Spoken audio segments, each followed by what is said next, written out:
my family think I was a failure. That night, my family made sure everyone at my brother's engagement dinner thought so too. I sat near the end of the long table while my father entertained our relatives with story after story about my older brother, Ethan. Every achievement sounded bigger when he told it. Every success became proof that Ethan was destined for something extraordinary. My mother smiled proudly beside him. My brother soaked in every second of it. And me, I was the punchline. When one of Ethan's future in-laws asked what I had been doing lately, my mother answered before I could. "Claire's still trying to figure things out." Several people nodded politely. Then my father laughed. "Some kids know exactly where they're headed. Others need a few extra years." The table chuckled. I smiled too, not because it was funny, because I'd heard some version of that joke my entire life. A few seats away, Ethan smirked into his drink. Nobody called him out. Nobody ever did. The worst part wasn't the insult. It was how normal it felt. In my family, Ethan was the success story.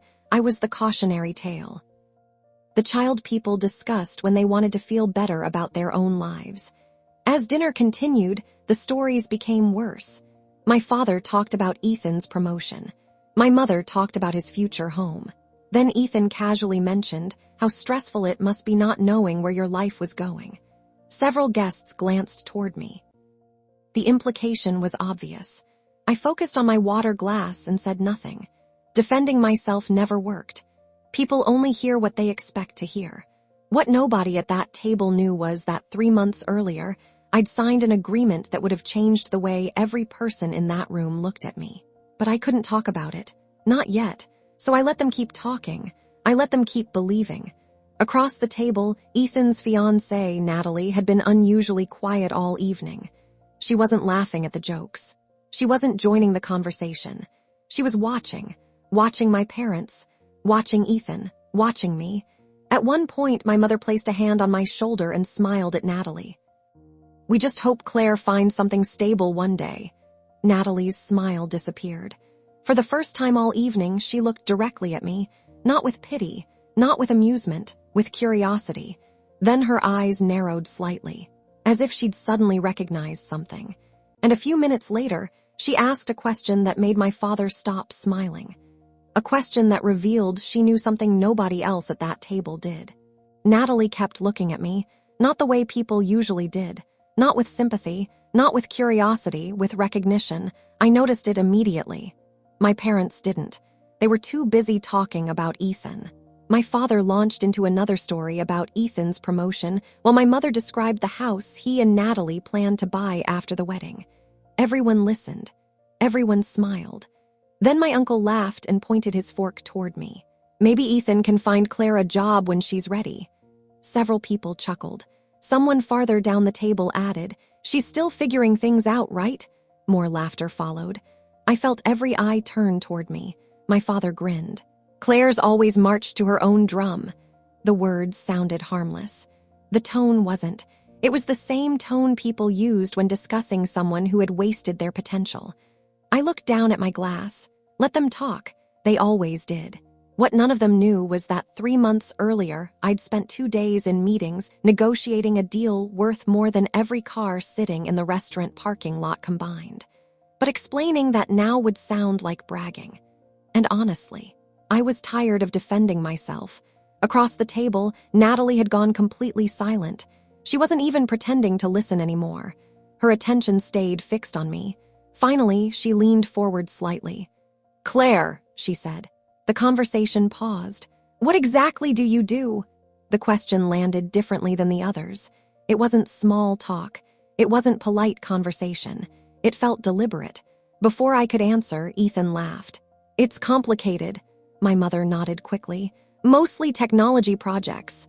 My father added, "She's tried a lot of different things." I could see Natalie processing every word. Then she looked directly at me, not them, me. "What kind of technology?" The room became strangely quiet. For the first time all night, nobody seemed eager to speak. I set down my glass. "Logistics." Natalie's expression changed, just slightly, but I caught it. Then she asked a question that made my stomach tighten. A question nobody at that table should have understood, but I understood it immediately.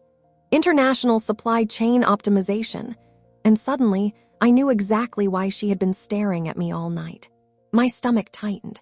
Not because Natalie was wrong, because she was getting very close. The room had gone unusually quiet. My father looked confused. My mother looked uncomfortable. Ethan looked irritated.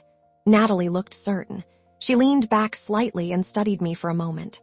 Then she asked a question that caught me completely off guard.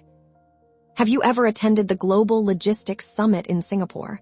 For the first time all evening, I froze, not visibly, but inside. There it was. The connection, I nodded once. Natalie's eyes widened immediately. I knew it, my father frowned. Knew what? Natalie barely seemed to hear him. She was still looking directly at me. We've never met, she said slowly, but I've heard people talk about you. Ethan laughed. A little too loudly. Talk about her where? Natalie ignored him. One of our investors attended that summit last year. He came back obsessed with a founder nobody could get access to. My pulse slowed. I already knew exactly who she meant. He spent weeks trying to arrange a meeting, Natalie continued. Never got one. My mother looked confused. My father glanced at me. Ethan rolled his eyes. Natalie wasn't finished. He said this person turned down interviews. She paused. Turned down acquisition offers. That got everyone's attention. Even Ethan stopped smirking. Okay, he said. What does any of this have to do with Claire? Natalie looked at him. For the first time all evening, her expression wasn't polite. It was skeptical. Then she turned back to me. Your company keeps an unusually low profile, doesn't it? I didn't answer. I didn't need to. The silence said enough. For several seconds, nobody spoke. Then Ethan laughed again. Except this time it sounded forced. Come on, you're acting like Claire runs some huge operation. Natalie didn't respond. Instead, she pulled out her phone. And suddenly my stomach tightened again, because now she wasn't connecting clues. She was checking facts. The room watched as her fingers moved across the screen. A few seconds passed, then 10, then 15. The confidence slowly disappeared from her face. She looked down at the screen, then at me, then back at the screen. My father leaned forward. What is it? Natalie didn't answer. Her eyes widened. The color drained from her face. No way, she whispered. The room went completely silent. Then she looked directly at me, and what she said next made Ethan nearly drop his glass. What is it? My father asked again. Natalie didn't answer immediately. She kept staring at her phone. Then she looked at me, back at the screen, and finally at my family. The room had gone completely silent. I don't think you understand who you've been talking about all night. My father frowned. What does that mean? Natalie slowly turned her phone around and placed it in the center of the table. Everyone leaned forward, including Ethan. The screen displayed an article from one of the largest logistics publications in the industry.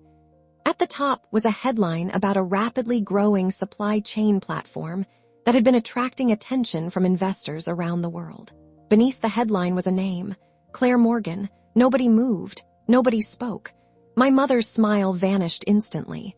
My father blinked several times. And Ethan stared at the screen. Then he laughed. It sounded forced.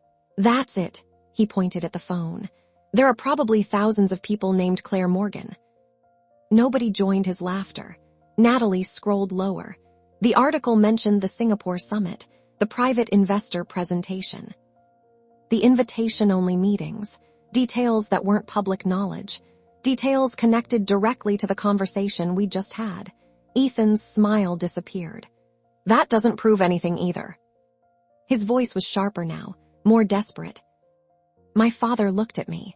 For the first time all evening, he wasn't looking at me with disappointment. He was looking at me like he didn't know who I was. Natalie lowered the phone. You really don't know, do you? Nobody answered, because nobody knew what to say. My mother looked between Natalie and me. Confused, almost frightened. Finally, my father cleared his throat. Claire! It was the first time all night he'd spoken my name without a joke attached to it. What exactly is this company?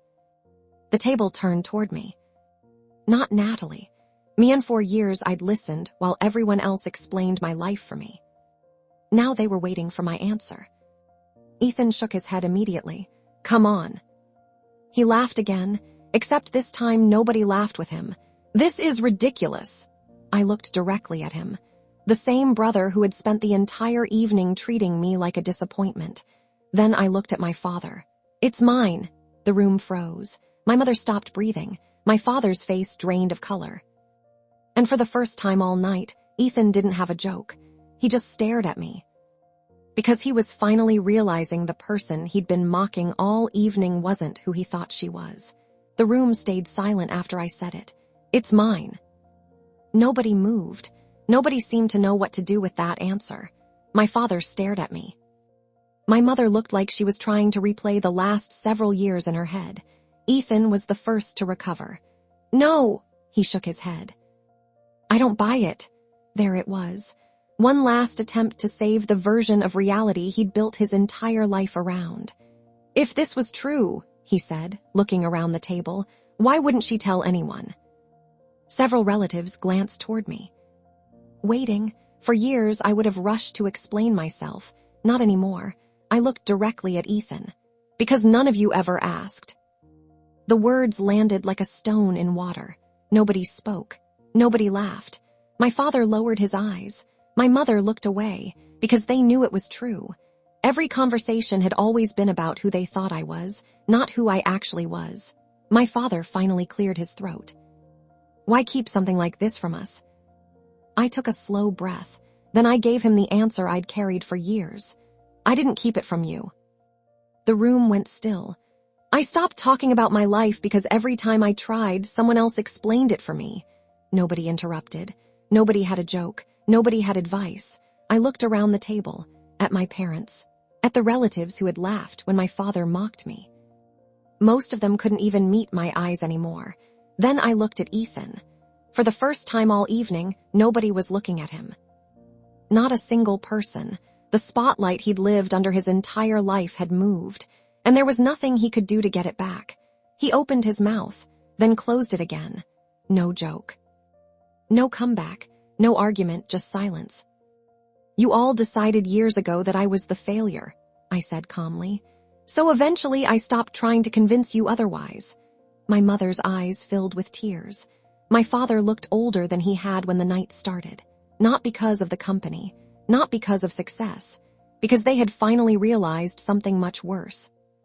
They didn't know their own daughter. I stood and placed my napkin beside my plate. For years, I thought success would finally make my family see me differently. I was wrong. Success didn't change anything. It simply revealed who had never bothered to see me at all. I smiled politely at Natalie, then looked at my family one last time. I hope the engagement goes well. Nobody stopped me. Nobody even tried. And as I walked out of the restaurant, I realized something. I wasn't leaving with a victory because I had built a successful company. I was leaving with a victory because I no longer needed their approval. Behind me sat a family that had spent years deciding who I was. And for the first time, they were forced to admit they had been wrong all along. Please subscribe to our channel and tell us in comments from where are you watching this video.